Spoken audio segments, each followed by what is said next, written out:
What do you think people could do to bring that down? To me, I would just go to the gym and try to like get my anger and bad energy out at the gym. So what do you feel about that? Axel, that's a very good point. I would say definitely exercise helps significantly. So I had a recent breakup at the time of the filming of this podcast, and for me, it was tough because actually I was out of the country, and I was on vacation technically, and the breakup happened. So breakups being on vacation, I mean, can you imagine that must be really tough for people? So what I did is I actually did breath work, and breath work is part of the spiritual community that I learned. And one of the great things about it is that it helps you exhale trauma of any sort. Trauma from the past, trauma that you're dealing with on a consistent basis, or even like consciously you're dealing with it. That helps significantly. So for me, what I did is when I broke up with my ex-girlfriend, I realized that I had to just get this energy out. So I think what's important is to realize like you do need to have standards, value system. You need to have a self-identity. And I tell all my clients through my monthly coaching that I give them a set of questions that they need to follow in order for them to be prepared, not just for breakups, but also when they meet a woman.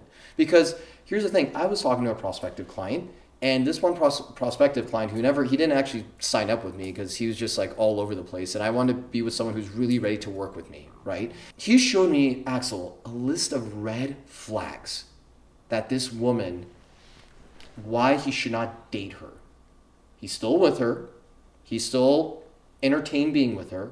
And then when I reached out to him, I said, so we're on a conference call, and I told him, why are you still with this girl? And he's like, well, she does all these great things for me, like cook and clean, and she's nice to me here and there, but then she has a list of all these red flags, and they were like pretty bad red flags. And I asked him, well, why do you still follow that? Now, I even if I told him you got to work on your self-identity, he's not able to process that. He was still more interested on being hurt than being able to be independent from all the negativity that he was feeling. He was not ready to move on from this, right? So he was more interested in being hurt and staying in a hurt state? Absolutely. Subconsciously, yes. Consciously, he doesn't know that. Consciously, he won't admit that either.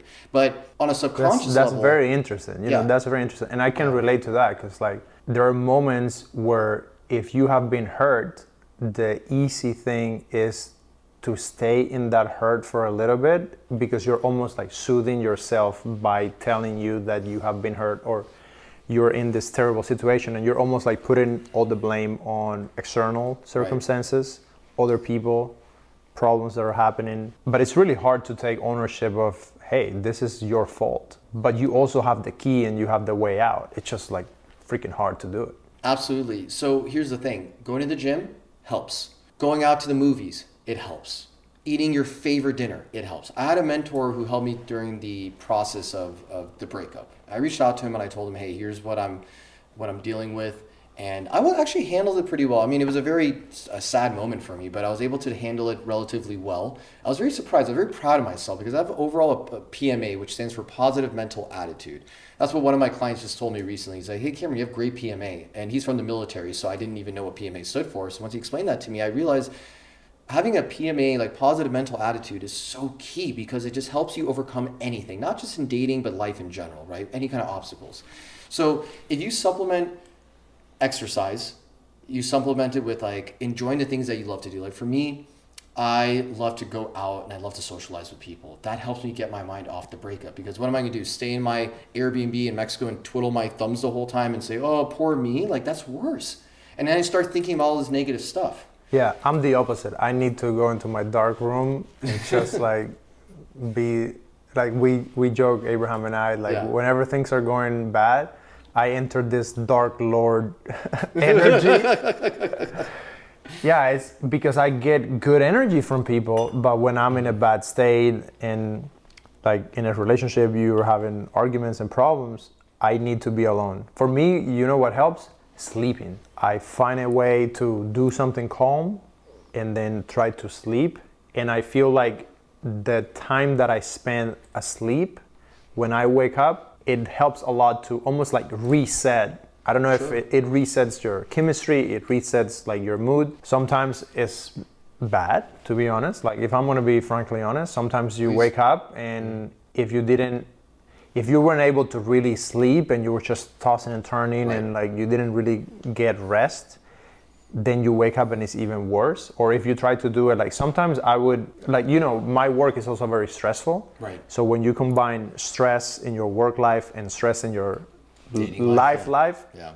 all of that combined, I'm a very emotional person. I work with emotions. I'm a filmmaker. I tell stories. Yes. My job is to find a way to make you feel sad, make you feel happy, make you feel inspired.